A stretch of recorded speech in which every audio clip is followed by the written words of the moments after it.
बाबा मैं शंकरम सुब्बम्मा माता जी घर को मैं जाती बाबा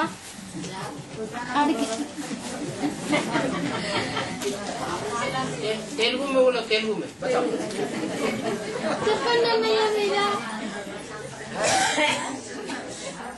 हाँ बोलो।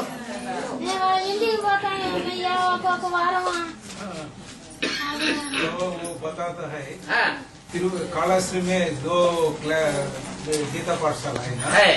वो इसी तक वो एक गीता पाठशाला जाता है। किसी तक कांतम्मा गीता कांतम्मा पाठशाला। गीता हाँ, पाठशाला एक गीता पाठशाला में जाते हैं। जाती हाँ अब दूसरा गीता पाठशाला भी हमारी सुब्बम्मा माता जी। हाँ, वो भी पूछ दूसरा गीता पाठशाला में सुब्बम्मा। हाँ जाऊंगा। एक बार जावेंगा उधर जावेंगा मैं कहीं भी जाओ। अरे इस मंदिर में जाओ, शिव बाबा के मंदिर में, चाहे उस शिव बाबा के मंदिर में जाओ, शिव बाबा मंदिर मना तो है नहीं। जिसको जहाँ अच्छा लगे वहाँ जाओ। మీకు ఎక్కడ బాగుంటే అక్కడ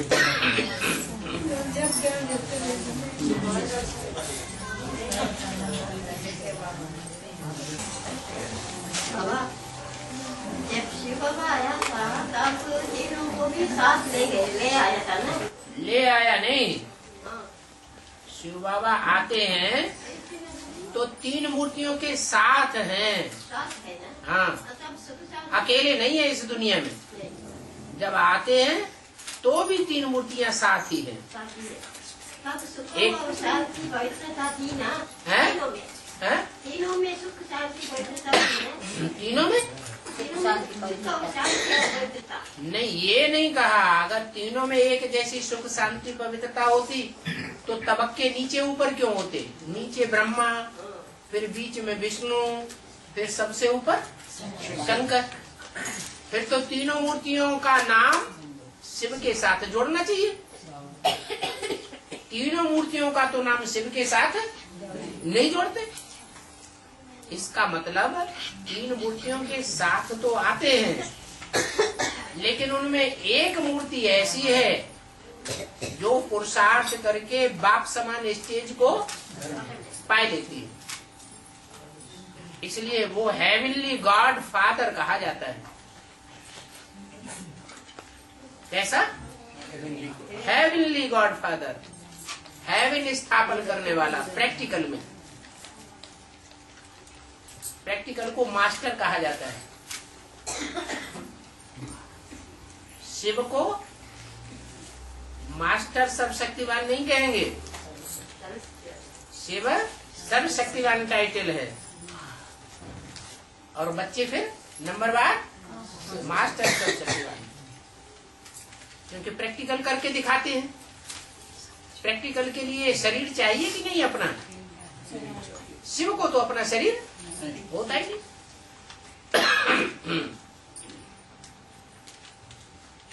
तो ऐसे नहीं कि परमधाम से 3 मूर्तियों को लेकर आते हैं, नहीं। जब आते हैं तो इसी सृष्टि पर तीनों मूर्तियां मौजूद होती हैं। अकेले नहीं होते हैं। एक के द्वारा सुनने सुनाने का कार्य करते हैं, दूसरे के द्वारा समझने समझाने का कार्य करते हैं, और तीसरी मूर्ति है धारणावान। प्रैक्टिकल करती भी है और फिर उसे देखकर दूसरे भी करके दिखाते हैं। तब वहाँ विनाश वाला प्रज्वलित करने की जरूरत क्या बाबा है? वो ठीक है ना। तीनों भी नया मकान बनाया जाए तो नए मकान का फाउंडेशन डाला जाए, मकान की बिल्डिंग नई की तैयार की जाए, तो पुराना हिस्सा को गिराना पड़ेगा कि नहीं? पड़ेगा। और सारी ही बिल्डिंग गिरानी पड़ेगी कि नहीं? तो दोनों काम चाहिए, स्थापना भी होती है और विनाश भी होता है। स्थापना सूक्ष्म में होती है। संकल्पों से सृष्टि रची ब्रह्मा ने, तो ये सूक्ष्म स्थापना हुई है, स्थूल सूक्ष्म स्थापना हुई। संकल्पों से जो सृष्टि रची गई वो इन आंखों से देखने में आती है क्या? नहीं देखने में आती। वो तो मनन चिंतन मंथन की बात है, ये तो मन बुद्धि की बात है, तीसरे नेत्र की बात है। तीसरा नेत्र इन आंखों से थोड़ी दिखाई पड़ता है। तो सूक्ष्म दुनिया रची जाती है और पुरानी दुनिया अपने आप खलास भी होती है। 77 में क्या हुआ? एक तरफ नई दुनिया की सूक्ष्म में स्थापना हुई, ब्रह्मा के सत संकल्पों से नई सृष्टि रची गई, नया संगठन तैयार हुआ ब्राह्मणों का। और ब्राह्मणों का पुराना संगठन जो है हिलने लगा, डोलने लगा, टूटने लगा। तो सूक्ष्म में काम पहले पहले हुआ, फिर स्थूल में भी होता है। स्थूल में जब नई दुनिया बनेगी तो स्थूल में विनाश भी देखने में आएगा। सब तक रिहर्सल होती रहती है। और काली महाकाली दिखाते ना, हाँ, दोनों अलग अलग है, यह एक है। एक है काली। काली अच्छी या अकाली अच्छी? काली अच्छी। आ माने नहीं, काली माने काली, माने काली तो नहीं है। जैसे बाबू मुरली में कहते हैं, जितनी काली उन्होंने मंदिरों में दिखाई है चित्रों में, इतनी काली तो है नहीं, तो फिर अकाली कहेंगे। तो एक है अकाली, फिर उससे नीचे ग्रेड गिरा तो काली, फिर उससे नीचे ग्रेड गिरा तो महाकाली। उसे कहते हैं असुर संहारिणी। क्या? अव्वल नंबर असुर संहारिणी है महाकाली। फिर ग्रेड काली, फिर ग्रेड अकाली, फिर ग्रेड गौरी, फिर उससे ऊंचा ग्रेड महागौरी। ये ग्रेड्स हैं। जो महागौरी होगी वो विनाश कम करेगी या ज्यादा करेगी? है? महागौरी गौरी विनाश करेगी, वो विनाश कम करेगी या ज्यादा विनाश का काम करेगी? कम करेगी। क्या करेगी ज्यादा? स्थापना की। गौरी जो है स्थापना ज्यादा करेगी, और उसके स्थापना करने से ही ऑटोमेटिक विनाश होगा। हम बच्चों को भी क्या करना है? स्थापना का काम करते जाए, विनाश ऑटोमेटिक हो जाएगा।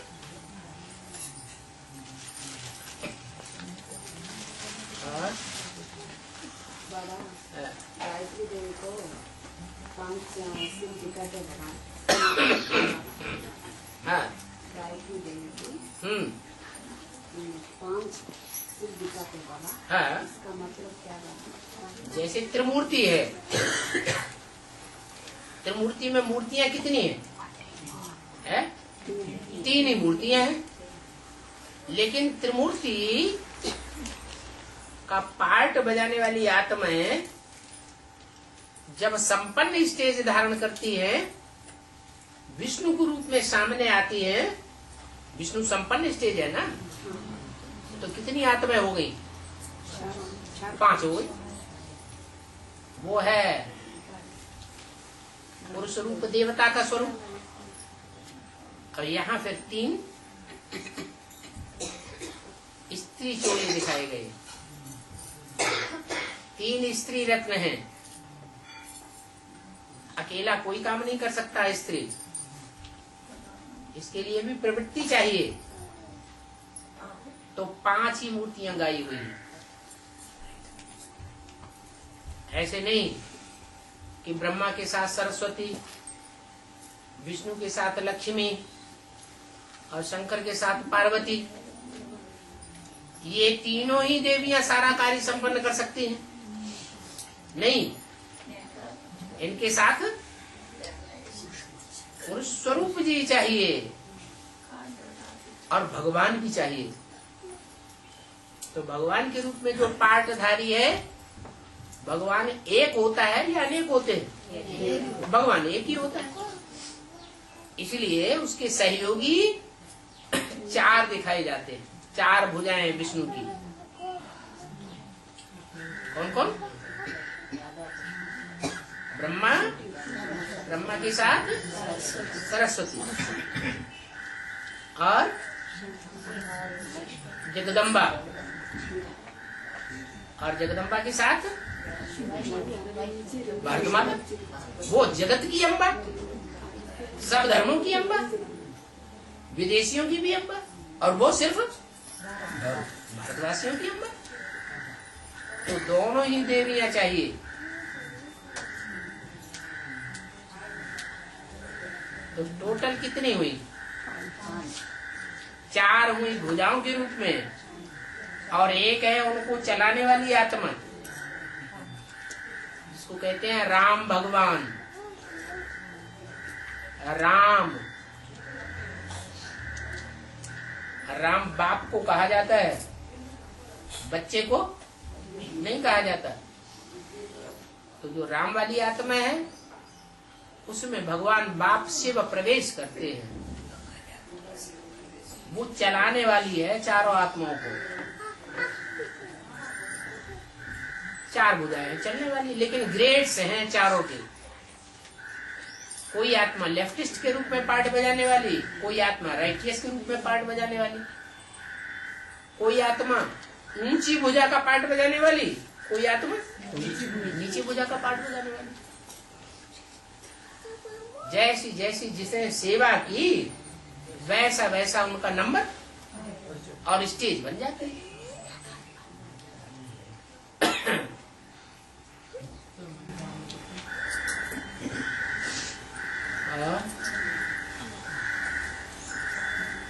बाबा के टीचर सचिव शूटिंग की 4 अवस्थाएं हैं। 1960 से 1976 तक है। 16 साल। हाँ, फिर त्रेतायुग शूटिंग 12 साल। हाँ।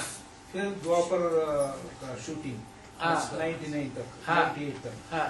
फिर कलयुग शूटिंग 2004 तक। वो 1936 से 1960 तक।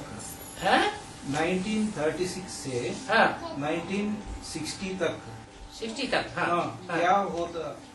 क्या हो गया उसका? क्या जो पक्की शूटिंग है सतयुग की, वो तब से होती है जब से जनसंख्या बढ़ती है।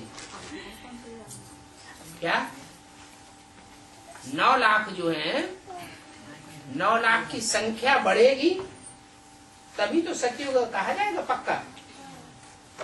अगर 9 लाख की जनसंख्या बढ़े नहीं तो पक्का सतयुग कहेंगे? सतयुग में 9 लाख से बढ़कर कितने हो जाते हैं? 2 करोड़। तो अगर 9 लाख ही बनी रहे तो उसे सतयुग की शूटिंग कहेंगे या सतयुग से पहले का टाइम कहेंगे? पहले का टाइम।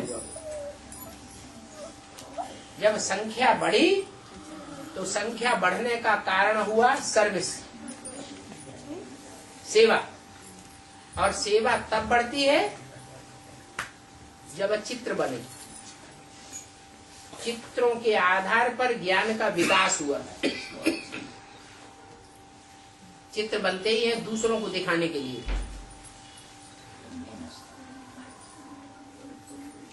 उन 4 चित्रों की रचना हुई संसार से। त्रिमूर्ति का, गोले का, झाड़ का, ये चित्र तैयार हुए।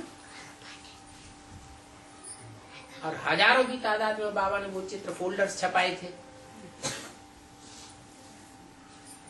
उन चित्रों के आधार पर बहनों ने सर्विस करना शुरू किया और लोगों को एक आधार मिल गया समझने का, तो लोग निकल पड़े। उससे पहले ब्रह्मा कुमारी विद्यालय की जनसंख्या में वृद्धि नहीं हुई थी। ज्ञान देने वाले और ज्ञान लेने वाले 9 लाख से ज्यादा हुए ही नहीं। इसलिए 1960 से लेकर के 1976 तक ये 16 साल की जो शूटिंग है वो जनसंख्या वृद्धि के आधार पर सतयुग की पक्की शूटिंग मानी जाती है। अब सिंधु हैदराबाद में हाँ ज्यादा लोग पुरुष आती थी ना ज्ञान में, है ज्ञाना लोग पुरुष लोग आती थी ना, साहूकार लोग ज्यादा आते थे। साहूकार लोग, हाँ, वो सभी पीछे हट गई ना। हाँ जी। अभी आती रहती है ज्ञान में। अभी कैसे आएंगे? आदि में आए थे अंत में फिर आएंगे। साहूकार लोग आदि में आए तो कब आएंगे? बीच में आएंगे क्या?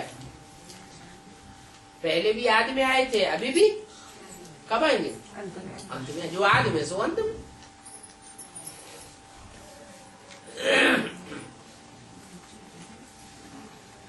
और बाबा ब्रह्मा बाबा को साक्षात्कार हुआ ना आदि में। हाँ आया बिंदु कराए, शिव बाबा कराए, कराए है? बिंदु कराए, शिव बिंदु कराए साक्षात्कार ब्रह्मा बाबा को। हाँ। अब शिव बाबा कराए, शिव बाबा पिता कराए, ऐसे बोलते हैं बाबा। कोई बोल सकता है? कौन बोलते हैं? और उनकी बात क्यों सुनते हैं? औरों की बात सुनते हैं माने उनकी बात स्वीकार करते हैं। औरों से ज्ञान सुना तो बेविचारी ज्ञान हो जाएगा। औरों की तो बात सुननी है। तुम किस आधार पर कहते हो कि पिता ने साक्षात्कार कराई? कोई आधार है कहने का? नहीं। वास्तव में भक्ति मार्ग में भी तो साक्षात्कार होते रहे लोगों को, नहीं हुए? तुलसीदास को, सूरदास को, मीरा को साक्षात्कार हुए या नहीं हुए? वो किसने कराए? प्रजापिता ने कराए? नहीं। ये साक्षात्कार है वो तो हर आत्मा में अपनी नूंद हुई पड़ी है साक्षात्कार की। जो आत्मा नवदा भक्ति के संस्कार वाली होती है और जिस समय की उसके नवदा भक्ति के संस्कार होते हैं उसी समय उसको साक्षात्कार होता है। बहुत भक्ति करने से साक्षात्कार होते हैं।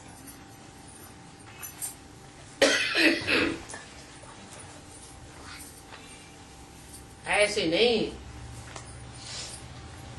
कि शिवबा परम धाम में बैठे बैठे एक एक आत्मा को साक्षात्कार कराते रहते हैं। ये तो सिर्फ कहने में आता है कि बाबा ने साक्षात्कार कराया।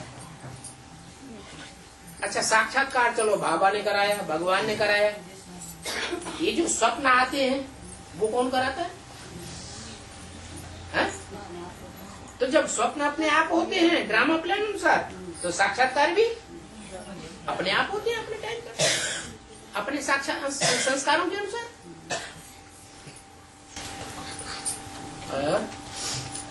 बाबा एक माता कुछ लिखा है, पुराना चित्र है राम सीता का, पट्टाभिषेक का चित्र है? सीताराम का पट्टाभिषेक चित्र होती है ना, पट्टाभिषेक ना सिंहासन में बैठने, सिंहासन में बैठने का, हाँ, बैठने का। है।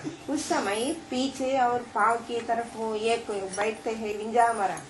हाँ जी, हाँ जी, दास दासी के रूप में बैठते हैं। के रूप में वो कौन है? सृष्टि के आदि जब होती है तो भगवान बाप आते हैं सृष्टि पर। भगवान बाप आते हैं जो सारी सृष्टि का पिता है। तो सारी सृष्टि में जो मुख्य धर्म होते हैं, उन मुख्य धर्मों के जो बीज होते हैं पहले पहले, वो भगवान बाप के डायरेक्ट बच्चे बनते हैं। मुख्य धर्म दुनिया में है देवता, इस्लामी, बौद्धि और क्रिश्चियन। इन चारों ही मुख्य धर्मों के 4 बीज होते हैं सृष्टि के आदि में, जिनको ब्रह्मा के पहलौटी के बच्चे नाम दिया है, सनत, सनातन, सनंदन, सनत कुमार। ये 4 बच्चे जो हैं एक बाप के बच्चे हैं, और ये एक बाप के बच्चे पुरुषार्थ करके जब संपन्न बन जाते हैं,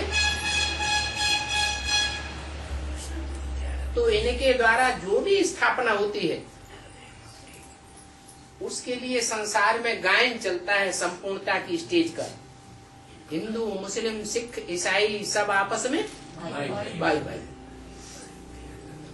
आज की दुनिया में तो ऐसे ही कहते रहते हैं, क्या हिंदू, मुस्लिम, सिख, ईसाई सब आपस में भाई भाई हैं? भाई भाई होके तो रहते नहीं। हाँ, सृष्टि के आदि में जब भगवान के 4 बच्चे पुरुषार्थ करके संपन्न बनते हैं और उनकी सारी रचना संपन्न होती है, तो सब मिलजुल करके रहते हैं। उनके लिए गायन है। हिंदू, मुस्लिम, सिख, ईसाई सब आपस में भाई भाई। फिर अगर सब आपस में भाई भाई भाई भाई हैं,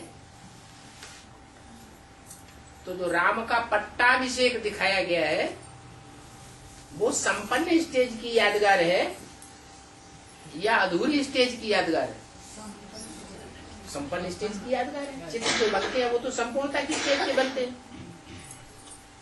तो उन 4 भाइयों में से 4 ने एक जैसा पुरुषार्थ किया होगा या नंबरवार पुरुषार्थी होंगे? नंबरवार पुरुषार्थी होते हैं। तो जैसा जिन्होंने पुरुषार्थ किया वैसा उनका पद बन जाता है, और उस पद को वो साक्षात्कार भी करते हैं कि हमने ऐसा पुरुषार्थ किया तो ऐसा हमारा पद बना। इसलिए कोई तो पांव पखार रहा है, पांव धो रहा है, कोई छाता लिए खड़ा है, कोई पंखा हिला रहा है,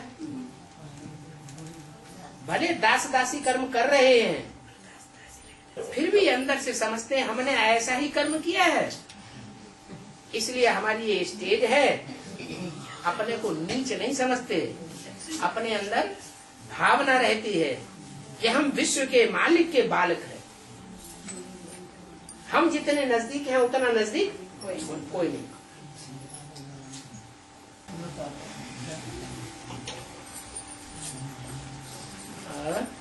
अब और एक बात है, सत्युग में रात होते नहीं है? सत्युग में रात होते नहीं, हाँ दिन होती है।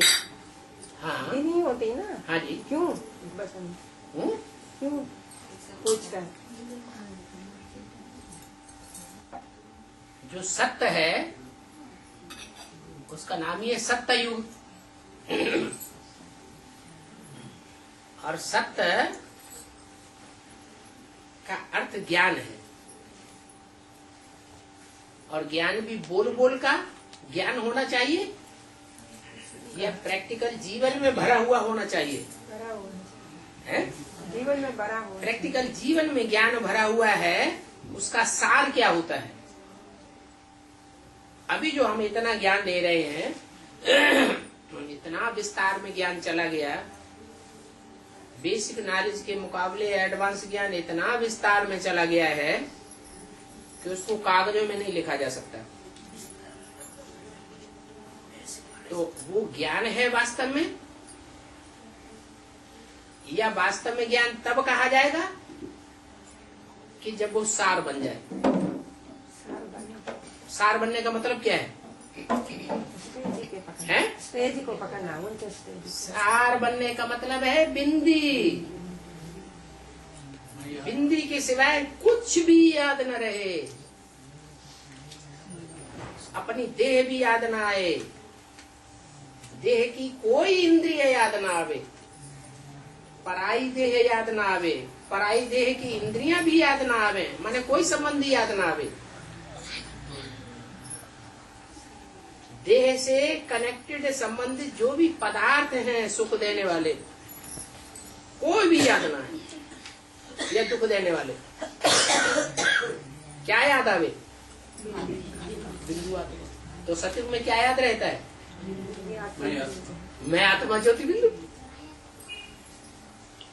तो ज्योति बिंदु आत्मा याद रहती है, माना सत्य का निचोड़ रहता है ना, ज्ञान का सार रहता है। तो सत्य माने ज्ञान, अज्ञान का नाम निशान है ही नहीं। तो जहाँ ज्ञान की रोशनी है वहाँ अंधेरा होगा नहीं। जहाँ अज्ञान रूपी अंधेरा होगा वहाँ दुख होगा।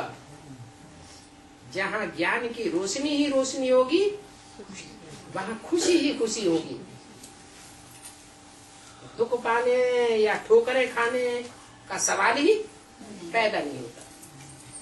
इसलिए वहाँ रोशनी ही रोशनी होगी। किसकी रोशनी होगी? आत्मा की तो रोशनी होगी, लेकिन आत्माएं भी नंबरवार हैं, एक जैसी हैं। नंबरवार आत्मा है। कौन नंबरवार आत्माओं में भी कोई अव्वल नंबर आत्मा होगी या नहीं होगी? कौन? लक्ष्मी कैसे? तो फिर भी नंबर हो गया। नारायण भगवान आते हैं तो ज्ञान किसको देते हैं? सूर्य को देते हैं। तो वो वहाँ सूर्य होगा या नहीं होगा? ज्ञान सूर्य भी होगा। वो ऐसा ज्ञान सूर्य होगा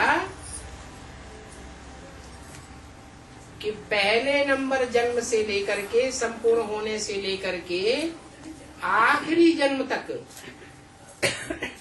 वो अंधेरे से टकराता रहेगा या हार मान जाएगा? टकराता रहेगा। अंतिम जन्म में जाकर के जैसे ही वो आत्मा पुकारती है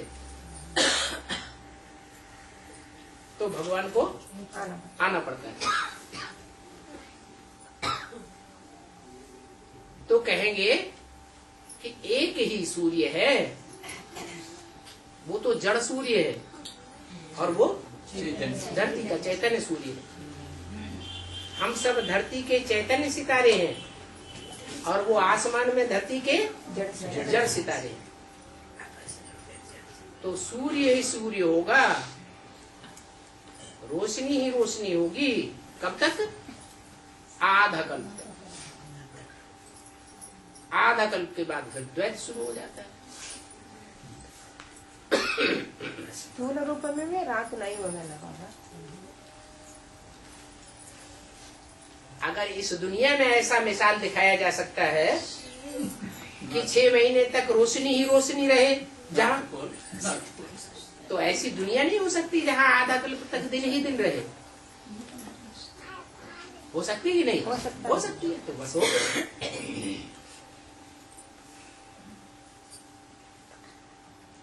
पृथ्वी की धुरी ही ऐसी चेंज हो जाएगी कि भारतवर्ष में रोशनी ही रोशनी रहेगी, अंधेरा होगा ही नहीं। और वहाँ थकान होगी क्या? थकान ही नहीं होगी, उमंग उत्साह सारा जीवन बना रहेगा। यहाँ थकान होती है तो रात भी बनी हुई है सोने के लिए, नहीं तो आदमी అన్నయ్య మరే నేను 90 ఏళ్ళ బట్టి చేశాను. ఇప్పుడు అందరికి బాండు పత్రాలు ఇచ్చారంట. అసలే చెప్తుంది అది లేకుంటే ఎవరు కనిపెట్టలేరు, అది ఉండాలనేసి అంటుంది. లేకుంటే ఏమన్నాయి అప్పుడు ఇవ్వలేదు అన్నయ్య నాకు 97లో. माता जी है 1997 में वो पट्टी पूरा किया। हाँ उसको उस टाइम पर ये निश्चय पत्र नहीं दिया, उसको निश्चय पत्र नहीं दिया। तो हाँ अब ये माता जी हाँ उसका है वो होना चाहिए। निश्चय पत्र मांग रहे हैं। निश्चय पत्र हाँ कॉपी। ये निश्चय पत्र माना सरकारी स्टाम्प पेपर पर निश्चय पत्र लिखाना तब शुरू किया गया जब सरकारी महकमे वालों ने स्टाम्प पेपर पर लिखे हुए कागज मांगना शुरू किया। कोई भी डॉक्यूमेंट उनको प्रूफ में अगर दिए जाते हैं तो कहते हैं हम नहीं मानेंगे, इनको हटाओ। स्टाम्प पेपर वाले कागज उनको दिए जाते हैं तो स्वीकार कर देते थे। तब से स्टाम्प पेपर पर निश्चय पत्र बनाना शुरू कर दिया है। तो आपका कच्चे कागज में लिखा होगा, वो आपको चाहिए तो मिल जाएगा। अगर आपने अगर आपको पक्के कागज पे चाहिए तो अभी भी जब फर्माबाद में जाएं तो 10 रुपए की स्टाम्प पेपर निश्चय पत्र लिखे चाबी आपको दे देंगे। పోయి 10 రూపాయలు స్టాంప్ పేపర్ తీసుకుని దాని మీద రాసి आदि में हाँ चारों स्तंभ सृष्टि 4 स्तंभों का खेल चलता गया। हाँ हाँ चार आत्माओं का और स्थूल में वो शरीर थे जब वो है स्थूल में दिखाई पड़े ना चारों चारों माता पिता बच्चा बच्ची दिखाई पड़े ना आदि में। अब तो 2 जने शरीर छोड़ गए ना कृष्ण बच्चा। है हाँ हाँ वो आदि से अंत भी होना है ना। हाँ अब कोई है कोई दिखाई पड़े नहीं ना, 2 जने दिखाई पड़े माता पिता। हाँ वो बच्चा बच्ची नहीं, बच्चा बच्ची कृष्ण बच्चा शरीर छोड़े ना। तो बच्चा शरीर छोड़े तो कृष्ण बच्चा आदि में था क्या? आदि में तो नहीं था। आदि में बाप होता है, आदि पिता होता है या बच्चा होता है? पिता था, पिता के भाई भी थे, वो आदि में भी थे और अभी भी है। हाँ और वानप्रस्थ और निर्माण काम माना क्या है? निर्वाण का मतलब है वाणी से परे, जहाँ वाणी निशेष हो जाए। निर्वाण निवाण, वाण माने वाणी, निह माने निशेष न रहे। तो जहाँ वाणी न रहे सिर्फ आत्मा रहे वो है निर्वाण धाम। तो निर्वाण धाम कहो या वाणी से परे धाम कहो, बात तो एक ही है।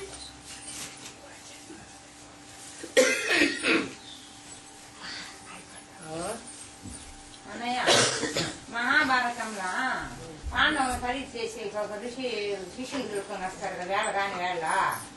అప్పుడు కృష్ణుడు భోజనానికి వస్తే అక్షయ పాత్రలో భోజనం ఉండదు కదా, అప్పుడు స్నానానికి పోతారు. కృష్ణుడు వచ్చి ఒక్క మెతుకు తీసి నోట్లో వేసుకుంటారన్నమాట. వాళ్ళకు ఆడ స్నానానికి పోయినాక అంతా దాని అర్థం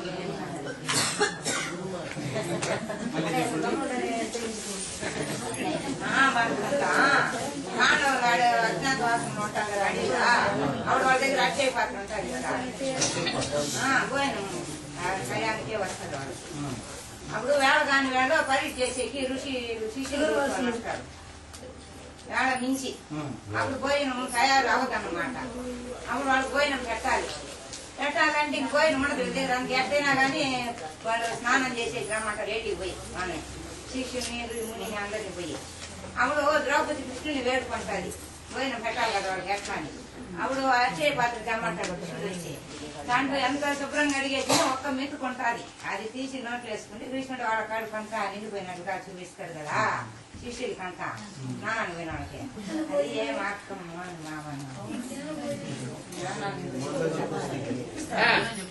पांडव है उसका अज्ञातवास में रहता है, वनवास में रहता है। उस टाइम पर उसका अक्षय पात्र मिलता है। अक्षय पात्र उसका पास होता है। अक्षय पात्र पांडव का पास। हाँ हाँ, जिसमें भोजन समाप्त नहीं होता, समाप्त नहीं होता, वो अक्षय पात्र होता है। तो उसका टेस्टिंग करने का ऋषि का आते हैं, दुर्वासा ऋषि। हाँ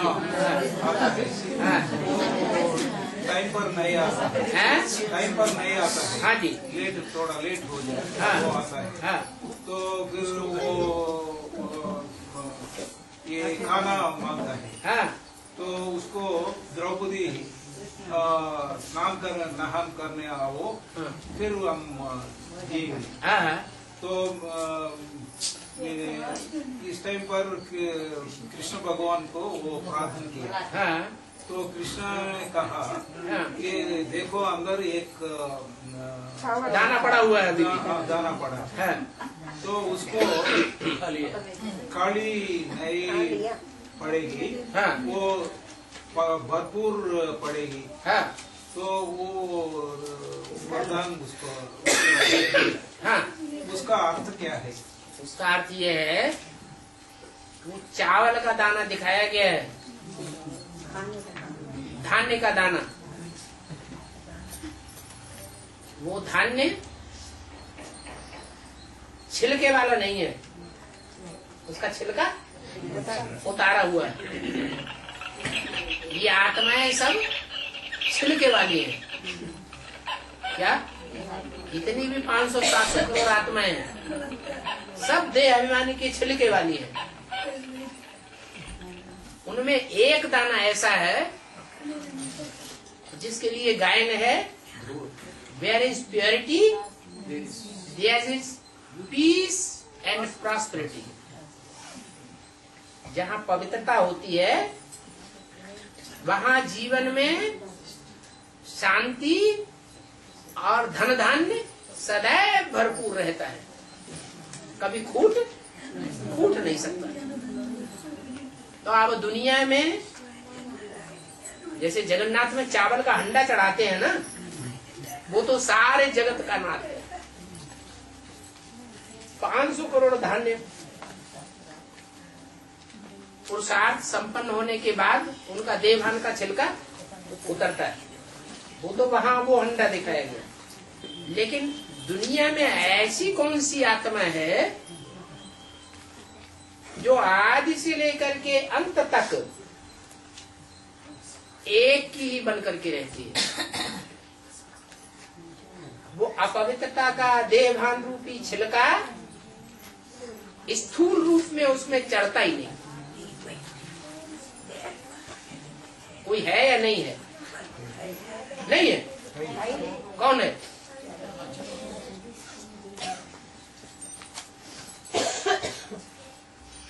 कौन है? अरे जन्म जन्म लगी रगर हमारी, वरों समूह तो रहे कुंवारी। जन्म जन्म की मेरी एक प्रतिज्ञा है कि मैं जिस जन्म में भी जन्म लूंगी या तो शिव का वर्ण करूंगी, शिव शंकर भोलेनाथ की बन करके रहूंगी, और नहीं तो मैं कुंवारी रहूंगी, सन्यासी बन के रहूंगी, किसी दूसरे पुरुष की नहीं बनूंगी।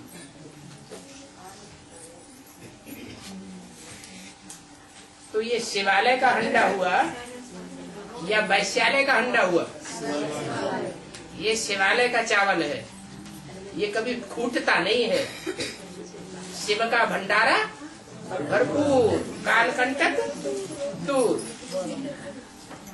वो एक चावल से ही भरपूर है, कमी होने की सवाल नहीं पैदा होता है। और वो डेगचा किसका है? वो डेगचा जो है वो किसका दिखाया है? नहीं, शिव बाबा का तो भंडारा होता है, जिस भंडारे से खरीद करके धन धान्य लाया जाता है। लेकिन वो डेगचा है वो किसके हाथ में है? नहीं, द्रौपदी के हाथ में, जिसका पद ध्रुव है। दुनिया कहती है ये नैया हिलेगी डुलेगी डूब जाएगी, और बाप कहते हैं भले नैया हिलती है डुलती है लेकिन डूबेगी नहीं। वो कौन है? द्रौपदी। ये द्रौपदी के हाथ का हंडा है। वो भी सूर्य ने दिया है? सूर्य ने दिया। हाँ जी, वो ज्ञान सूर्य ने दिया हुआ अंडा है। उसमें वो एक चावल जिसमें से आधा हिस्सा भगवान का पेट भरता है, और आधे हिस्से में सारी दुनिया भी खाए तो भी भरपूर अंडा है। वो फूटने वाला नहीं है।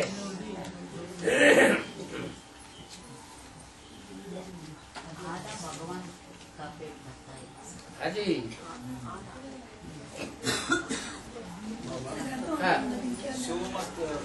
शिव का संतान को बोलो। शिव का संतान को शिवमत पर चलने वाले शिवमत पर चलने वाले कहता है। शिवमत पर चलने वाले। हाँ। फिर राम मत भी है। हाँ। फिर दूसरा धर्म है, रामुल्ला भी कहता है।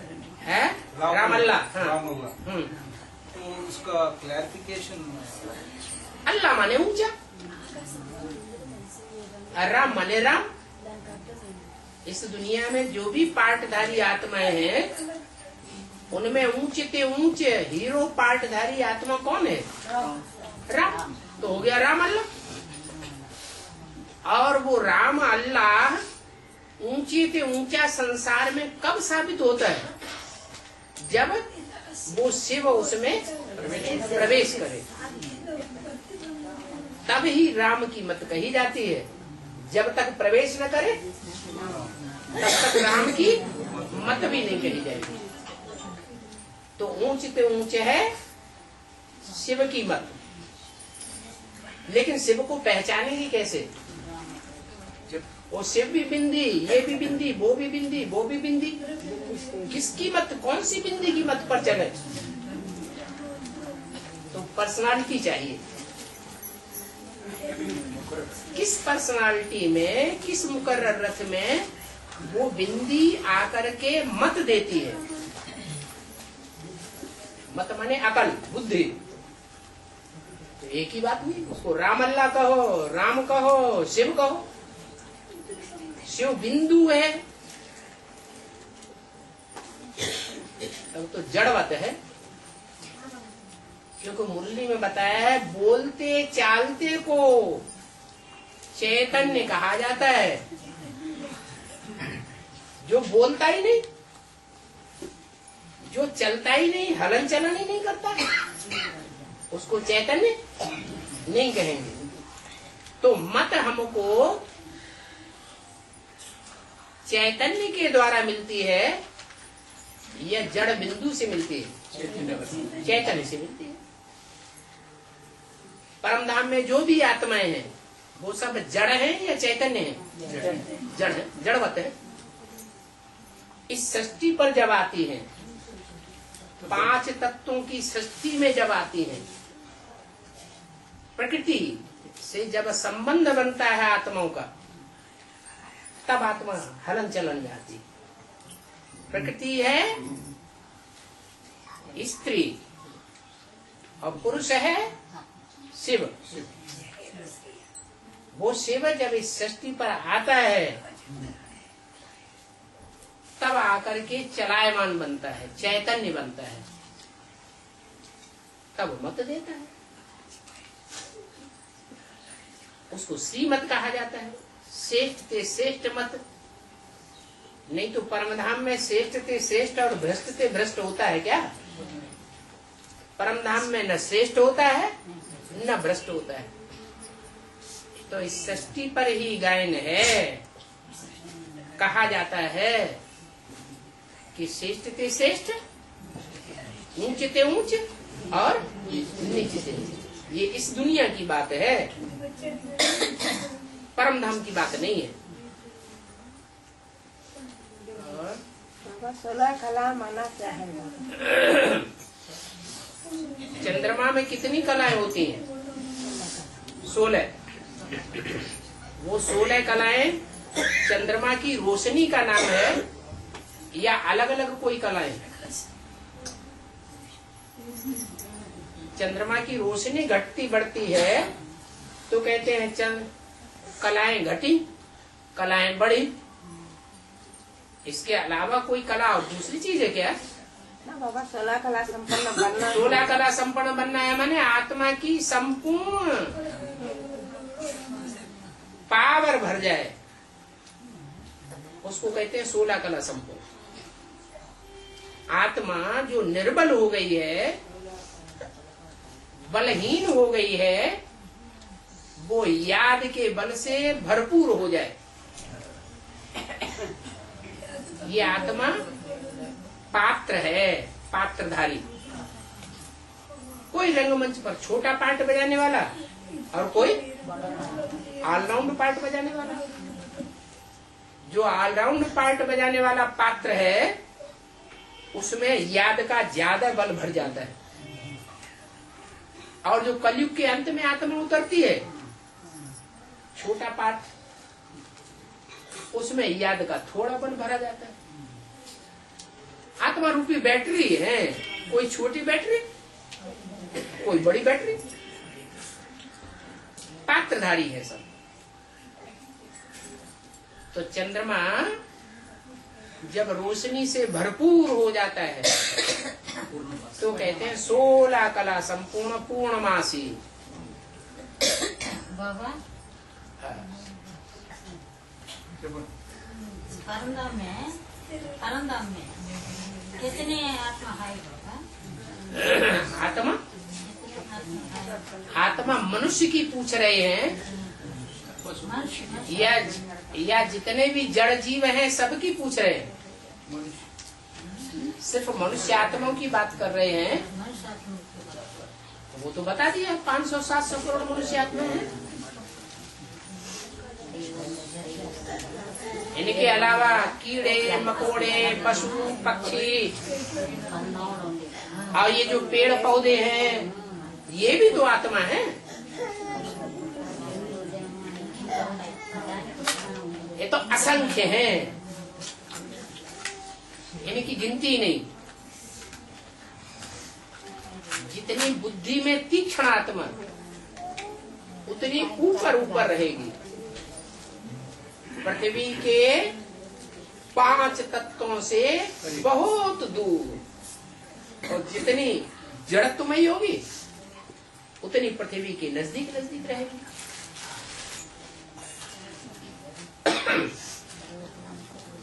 बाबा हाँ, सत्यनारायण कौन बाबा?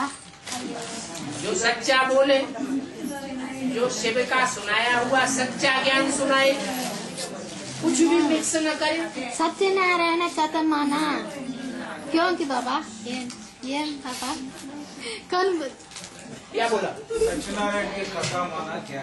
सत्यनारायण की कथा, कथा माने कहानी।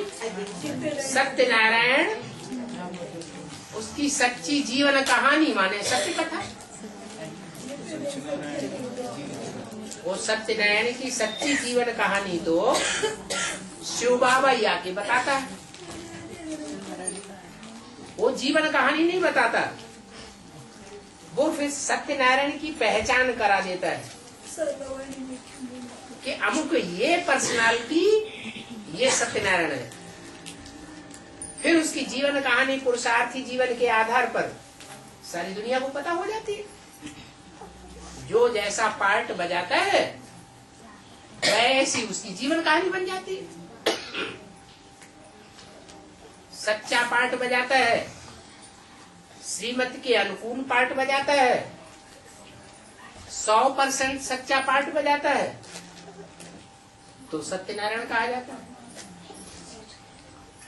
झूठा पार्ट बजाता है तो सत्यनारायण नहीं कहा जाए। सत्यनारायण की कहानी गाई हुई है, सत्यनारायण की कथा। नारायण के साथ लक्ष्मी नहीं है क्या? नहीं है तो फिर उसकी कथा कहाँ गई? इसका मतलब लक्ष्मी ने भी कुछ झूठ जीवन में पार्ट बजाया है, झूठ का आसरा लिया है, सच्चाई को जान लिया कि ये सच्चाई है, फिर भी झूठों का संग दिया है। तो झूठा हुआ या सच्चा हुआ? झूठा हुआ।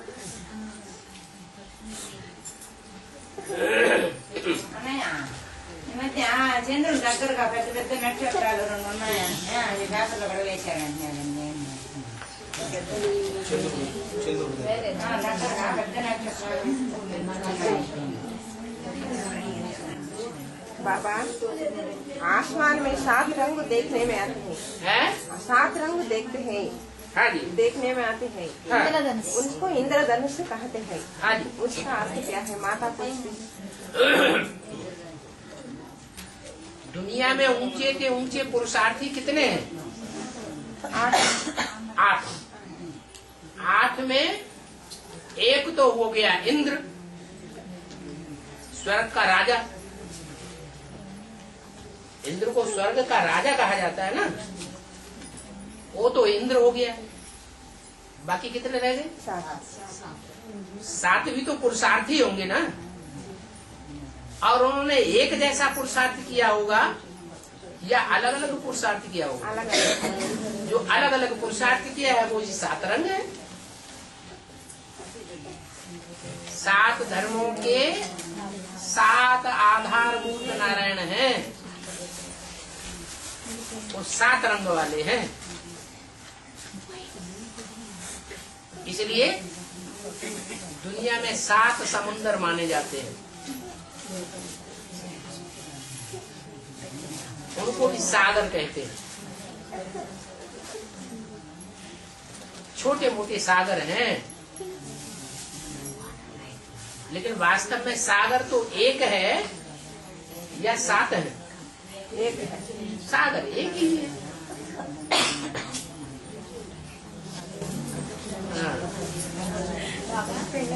सूर्यवंश में 108 का माला सिमरन करेंगे बताइए। हाँ जी, आपस में बातें नहीं करो।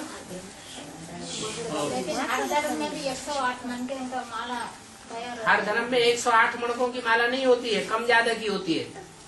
अच्छा बाबा, सूर्यवंश के हर धर्म में माला सिमरन जाती है नहीं? सूर्यवंश का हर धर्म नहीं होता है, सूर्यवंश का तो एक ही धर्म होता है। उसी धर्म का माला हर धर्म में सिमरन कर रहे हैं क्या? उस सूर्यवंश की माला जो 108 की है वो हर धर्म में नहीं सिमरन की जाती है। हर धर्म वालों की अपने अपने मणके होते हैं। कोई की माला में कम मणके, कोई की माला में ज्यादा मणके होते हैं। 108 मणके सिर्फ सूर्यवंश और चंद्रवंशियों की माला में ही होते हैं। इसी वंशी का माला ही हर धर्म में सिमरन कर सकते हैं? नहीं, उनके माला और धर्मों की माला में कम मणकों वाली आत्मा माला होती है। अच्छा, हर धर्म में भी सिमरन करते हैं।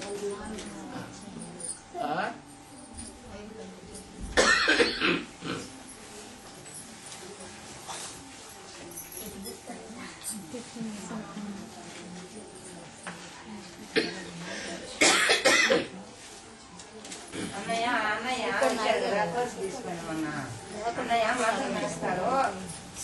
బాగా ఆడమన్నారు బాబాని.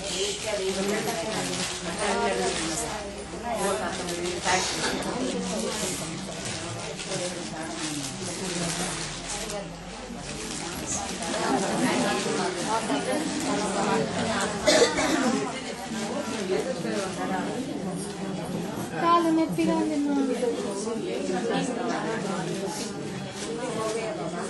हाँ जी, जैसे यज्ञ के आदि में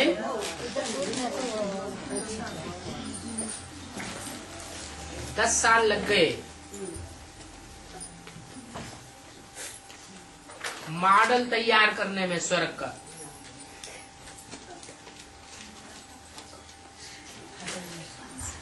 कराची में जो भी संगठन इकट्ठा हुआ था वो सन 47 में मॉडल बन गया। वो स्वर्ग का जड़ मॉडल था, अस्थायी मॉडल था या अविनाशी मॉडल था? जड़ था और विनाशी था। सैंपल तैयार हुआ।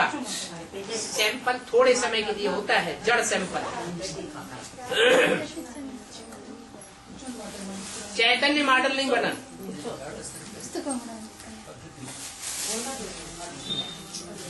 ऐसे ही जो चैतन्य है, नई दुनिया का फाउंडेशन डालने वाले मणके, वो कम से कम कितने होंगे?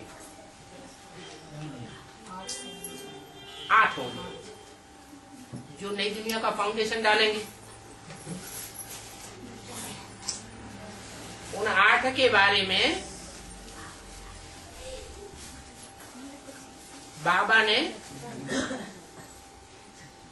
फाउंडेशन की घोषणा कर दी अव्यक्तवाणी में। बोला, बाप दादा ने तुम बच्चों के लिए नई दुनिया की सौगात दी है, तो नई दुनिया की सौगात फाउंडेशन के रूप में दी है या प्रैक्टिकल में नई दुनिया बना के खड़ी कर दी? फाउंडेशन के रूप में सौगात दी है। जैसे दुनिया में भी कोई बड़ी बड़ी बिल्डिंगें बन रही हैं, तो जो भी बड़ी बड़ी बिल्डिंगें बनती हैं उनके चारों तरफ पर्दा लगा देते हैं, कोई दुनियावी आदमी देख न पाए। कहाँ की यादगार? इस समय संगम युग में जो वो 8 देव आत्माएं हैं, उनका फाउंडेशन पड़ रहा है, उनका और उनकी प्रजा का जो भी फाउंडेशन पड़ रहा है वो गुप्त में पड़ रहा है। सबको ब्राह्मणों की दुनिया में पता है या कुछ विशेष बच्चों को ही पता है? उन्हीं को पता है। तो 2004 में रुंग सहित कलयुगी शूटिंग की समाप्ति हो गई। जैसे यज्ञ के आदि में 10 साल लग गए थे काय में, सैंपल तैयार होने में, जड़ मॉडल तैयार होने में। स्वर्ग का जड़ मॉडल था। हिंदुस्तान पाकिस्तान में खून की नदियां बह रही थी, चारों तरफ दुख के नजारे देखने में आ रहे थे, और वो पाकिस्तान में वो संगठन बड़े आराम से रहा पड़ा था, उनको कोई प्रकार की तकलीफ नहीं थी। तो जो नई दुनिया बनेगी, पहले नई दुनिया का फाउंडेशन पड़ेगा कि पहले विनाश होगा? फाउंडेशन पड़ेगा। नई दुनिया पहले बनेगी, फिर पुरानी दुनिया में आग लगेगी।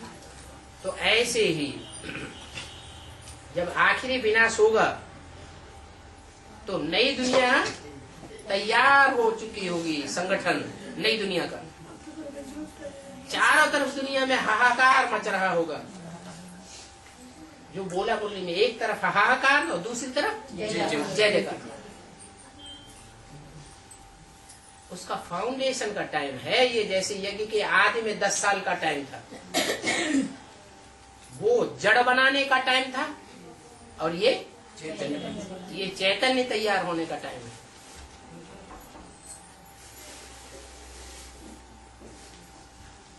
इसमें ज्यादा टाइम भी लग सकता है।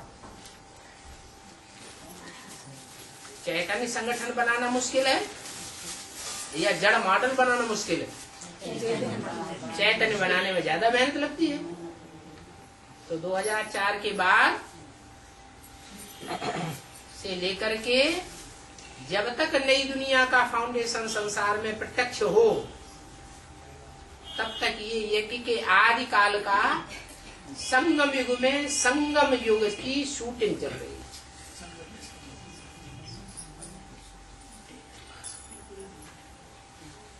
2005 से लेकर के 10 साल जोड़े तो 2015। अगर ज्यादा लगता है तो 2-4 साल और भी बढ़ सकते हैं।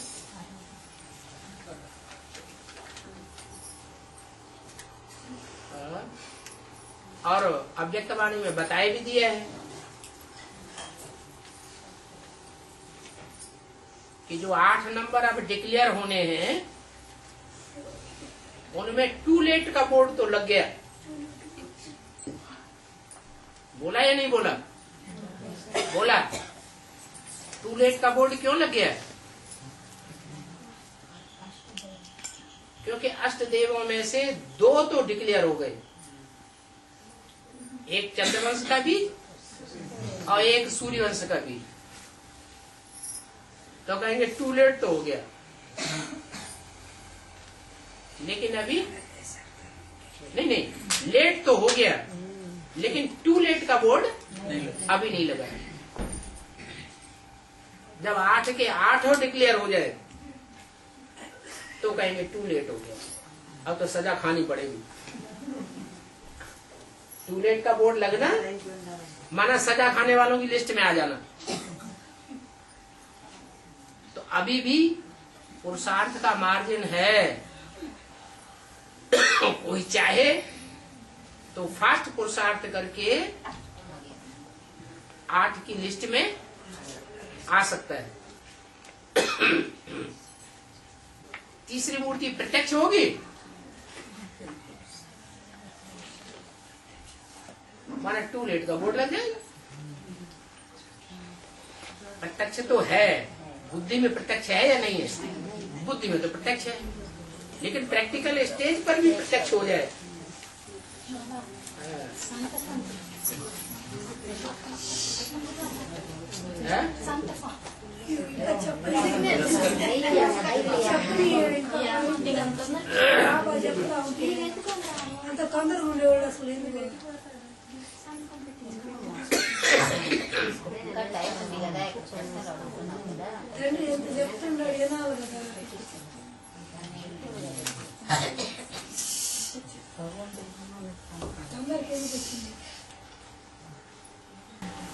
అన్నయ్య, కార్తికేయుడు బావ పైన యుద్ధం చేస్తారు అన్నారు కదా, అది దేనికి అర్థమైంది? कार्तिकेय ने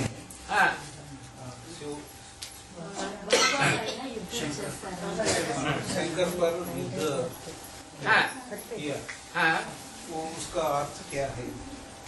अर्थ ये है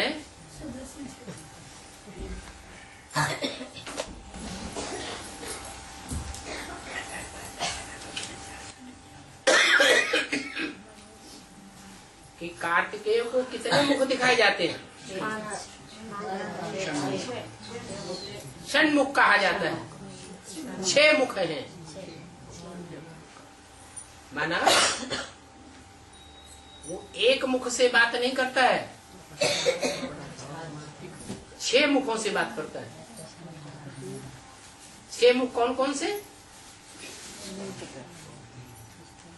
इस्लामी, बौद्धी, क्रिश्चियन और सन्यासी, मुस्लिम और सिख। इस्लामी, बौद्धी, क्रिश्चियन और सन्यासी, मुस्लिम और सिख, ये 6 धर्म विधर्मी तो हैं, विपरीत धर्म वाले तो हैं, लेकिन बाप से वर्षा मिलता है नंबरवार। ऐसे नहीं वो स्वर्ग में नहीं जाते, जाते हैं। इसलिए वारसा पाने वाले लिस्ट जो है विधर्मियों की, उन सबको वो सपोर्ट करता है। कौन? कार्तिकेय। लेकिन जिनको जिनको सपोर्ट करता है वो सब ज्ञान की सच्चाई बताने वाले हैं, या सिर्फ ज्ञान की टिक टिक चलती रहती है उनकी 2500 साल टिक टिक चलती है, इसलिए उनका नाम पड़ गया कार्तिक। क्या? टिक टिक करने वालों का मुखिया। वो कार्तिक जो है किसका बच्चा बना है? शंकर का बच्चा। माना शंकर अपने जीवन में जब तक पुरुषार्थी है, अधूरा है या संपूर्ण है? अधूरा है। तब तक समझो उनकी ज्ञान की टिक टिक है। जब शंकर संपूर्ण बन जाएगा तो टिक टिक खत्म हो जाएगी। तो पुरुषार्थी जीवन की औलाद है या संपन्नता की औलाद है? पुरुषार्थी जीवन की औलाद है। जो अधूरा पुरुषार्थी जीवन है उस पुरुषार्थी जीवन की औलाद है। माने यज्ञ में एडवांस पार्टी का जब शुरुआत का पार्ट चल रहा था उसी समय उस आत्मा ने जन्म ले लिया, तो नाम कार्तिक पड़ गया।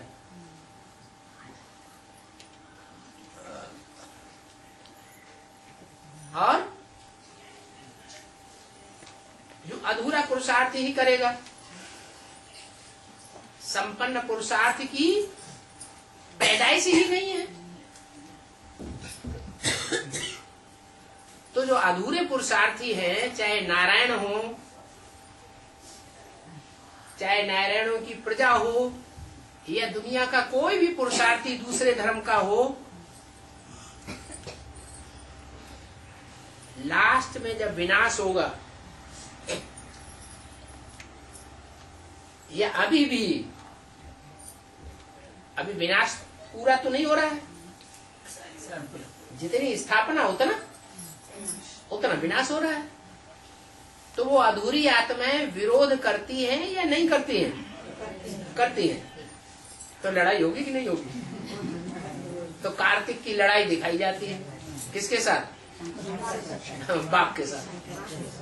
अभी भी लड़ाई लड़ रहा है।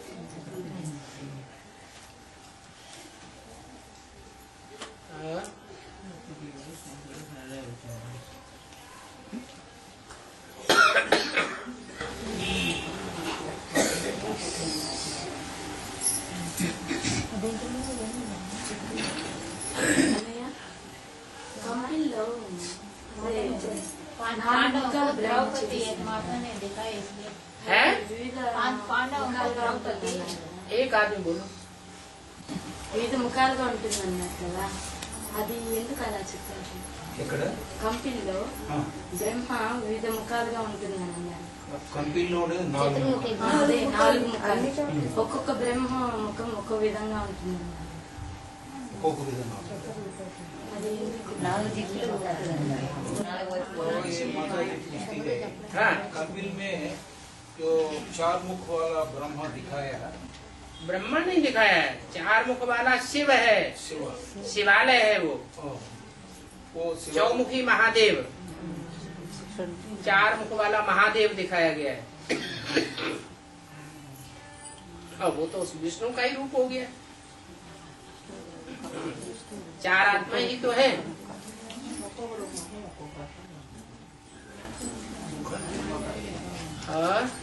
विष्णु है। 5 पांडवों के साथ द्रौपदी एक माता को दिखाया नहीं। हाँ। इसके लिए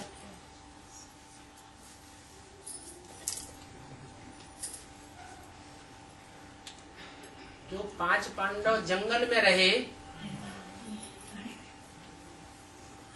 जंगल में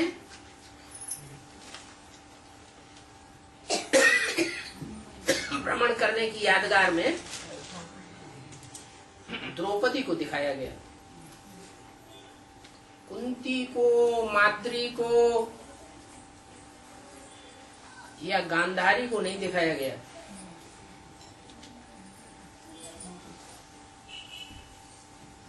द्रौपदी की पैदाइश कहाँ से है? यज्ञ कुंड से। वो यज्ञ कुंड स्थूल कुंड है, यज्ञ ज्ञान का ज्ञान का कुंड है। तो एडवांस ज्ञान का कुंड कहाँ खुदा? कंपिल यादगार बनी हुई है।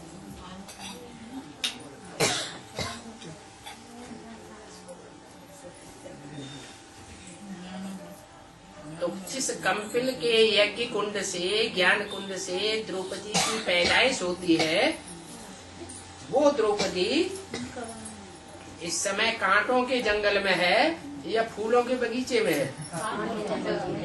कांटों के जंगल में है। अकेली द्रौपदी है या पांडव भी कांटों के जंगल में है?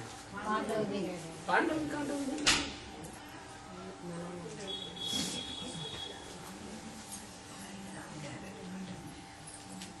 कुंती को नहीं दिखाया।